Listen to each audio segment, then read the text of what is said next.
Good morning students, मेरा नाम रेणुका दीवान है और पार्शियल डिफरेंशियल इक्वेशन का मेरा लेक्चर नंबर 14 है जिसमें मैं फॉर्मेशन ऑफ पीडीई करा रही हूं। ये रहा मेरा question, form PDE z is equals to small f दिया और कैपिटल F दिया हुआ है।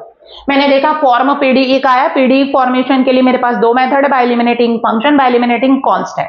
तो चूंकि यहाँ पर फंक्शन लिखा हुआ है दैट मीन्स हमको फंक्शन को एलिमिनेट करके पीडीई का फॉर्मेशन करना है। जब आपको समझ में आ गया कि फंक्शन को एलिमिनेट करके पीडीई का फॉर्मेशन करना है तो आप देखिए कितने फंक्शन प्रेजेंट है, एक है कि दो है। तो यहाँ पर दो फंक्शन है, कि स्मॉल f और एक कैपिटल F। दैट मीन्स हमको कितने बार डिफरेंशिएट करना पड़ेगा, दो बार डिफरेंशिएट करना पड़ेगा। एक बार हमारा जो पीडीई फॉर्म होगा वो हायर ऑर्डर का होगा।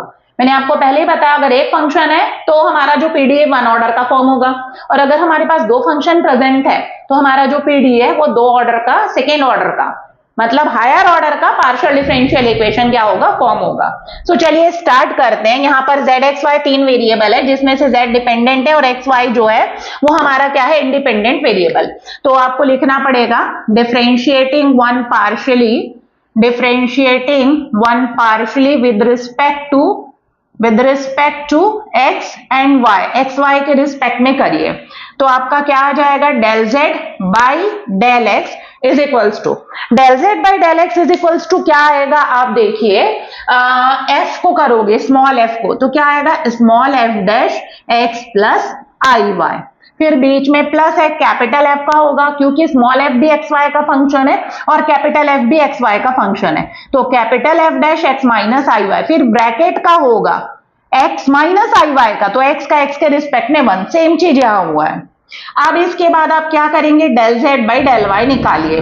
दैट मीन्स स्मॉल f को करिए, तो पहले स्मॉल f डैश क्या होगा, x प्लस आई वाई, फिर x प्लस आई वाई का होगा तो x का जीरो, आई वाई का क्या आएगा, आई आएगा। इसी तरीके से प्लस कैपिटल F डैश क्या होगा, x माइनस आई वाई होगा, फिर x माइनस आई वाई का होगा, वो भी x के रिस्पेक्ट, वो भी y के रिस्पेक्ट में, सॉरी y के रिस्पेक्ट में। तो y के रिस्पेक्ट में क्या आएगा आपका, माइनस ऑफ आई आएगा क्योंकि x का जीरो हो जाएगा। तो ये देखिए मैं ब्रैकेट में लिख रही हूं माइनस ऑफ आई, हो गया। अब इसको डालिए इक्वेशन नंबर 2 और इसको डालिए इक्वेशन नंबर 3। अब हमको पता है वैसे भी कि हमारा जो पार्शियल डिफरेंशियल इक्वेशन है अभी फंक्शन एलिमिनेट नहीं होगा और पीडीई का भी फॉर्मेशन नहीं होगा, इसको एक बार और डिफरेंशिएट करना है। तो आपको लिखना पड़ेगा differentiating equation 2 with respect to x, differentiating equation 3 with respect to y। तो वो आप लोग लिख लेंगे, मैं सीधा del 2z by del x square निकाल रही हूं, del 2z by del x square is equals to small f dash का होगा, तो स्मॉल f डैश का स्मॉल f डबल डैश और x प्लस आई वाई, फिर x प्लस आई वाई के x का होगा जो होगा 1, प्लस कैपिटल F डैश का capital F double dash x minus i y और x माइनस आई वाई के x का होगा जो होगा 1। अब इसी तरीके से मैं क्या निकालूंगी, del 2z by del y square निकालूंगी, ये del z by del y। तो f डैश का होगा, फिर x प्लस आई वाई का होगा, f डैश का क्या होगा, तो f double dash x plus i y, फिर x प्लस आई वाई के i का होगा। यहां पर ऑलरेडी एक i गिवन है, एक i और आएगा तो वो i का क्या हो जाएगा, स्क्वायर हो जाएगा। फिर उसके बाद प्लस माइनस i को रहने दीजिए because it is a constant. Capital F dash को करिए अगेन डिफरेंशिएट, तो कैपिटल F डैश का क्या होगा, capital F double dash x minus i y, फिर x माइनस आई वाई का होगा, x का जीरो क्योंकि y के रिस्पेक्ट में कर रहे हो, माइनस आई वाई का माइनस आई आएगा, तो माइनस आई पहले से, तो माइनस आई का स्क्वायर हो जाएगा, del 2z by del y square, i square की वैल्यू -1, ये हो गया आपका, ऐसा आ गया, और यहां पर -1 का square that means plus I square क्या हो जाएगा, -1 हो जाएगा।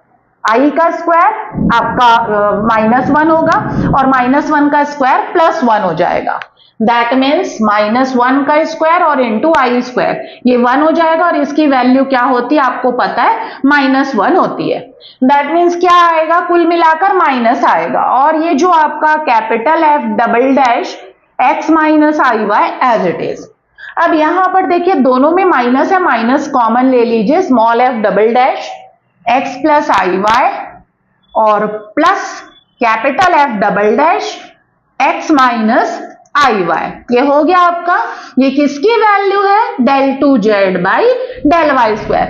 अब कोरिलेट करिए del 2z by del y square और del 2z by del x square को कोरिलेट करके देखिए क्या हमारा ये जो फंक्शन है वो एलिमिनेट हो रहा है। तो देखिए ये पूरे की value del 2z by del x square है, जो ब्रैकेट में लिखा हुआ है इस पूरे को हम del 2z by del x square से रिप्लेस कर सकते हैं। तो इस पूरे को रिप्लेस कर दीजिए, तो ये del 2z by del y square is equals to minus del 2z by क्या हो जाएगा del x square. Left side में लाइए तो क्या हो जाएगा del 2z by del x square plus del 2z by del y square और is equals to 0। del 2z by del x square को हम किससे रिप्रेजेंट करते हैं, r, और इसको हम किससे रिप्रेजेंट करते हैं, t, और इज इक्वल्स टू 0। तो ये जो आया है del 2z by del x square plus del 2z by del y square is equals to 0, this is the required partial differential equation. So thank you students.